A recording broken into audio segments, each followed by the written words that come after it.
One analogy that I use a lot to understand trauma is something that I remember hitting me in some of my own processing in a group that I was in years ago, and it resonated with a lot of the other participants. So I wanted to share it here too. Um, and that is that of a rescue puppy. So if you are an animal lover, or if you've been around animals, if you've ever seen odd behavior, so either a dog just lashing out, or cowering in a corner, running and acting very anxious, so tremors, or just running, hiding in a corner, really averse to people. Or I have a friend whose dog just, you try to pet the dog and it nosedives and freezes on the floor. Whenever we see behaviors like that in a puppy, usually our immediate go-to is endless compassionate narratives. So, this dog, oftentimes I've noticed they do this, or they act this way when a man comes in wearing a baseball hat. So I think a man that wore a baseball hat probably abused this dog. Do you know? No.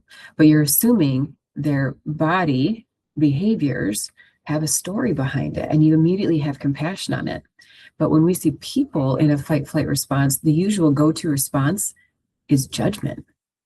So you see a person in a fight, anger, lash out, or a flight behavior, or anxiously averse or something, and oftentimes the response is, what is wrong with them?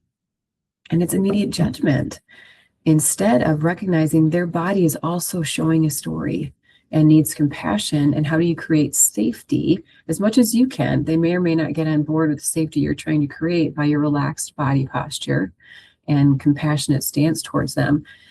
Instead, oftentimes what happens is people trigger it, and then they trigger each other. So somebody, a customer service representative is in fight mode because that's what they've learned in their childhood is needed, or they've had a lot of abuse just in their job. So they're already bracing for a response. And when they get this edge or fight, oftentimes what happens is, for people, instead of getting compassionate and curious about what's the story that's leading to this behavior, if you're not already in fight mode, is oftentimes people then respond fight with fight. It triggers you too. So then your defenses, your hackles get up, and you get into a fight posture with that person too. Part of the work of trauma is being able to depersonalize and see that person is having a reaction because of something that's going on inside of them. And when you can do that, you maintain true self. So you can be calm, curious, compassionate, centered, and have a calm body stance, because you embody safety and calmness, and even despite them potentially being triggered, whatever 4F response, so fight, flight, fawn, or freeze, all of them are fear driven. And when you can recognize that they're having a response that's likely not based on you, it helps maintain more of a sense of calm, so you can calm your body and not respond fire with fire.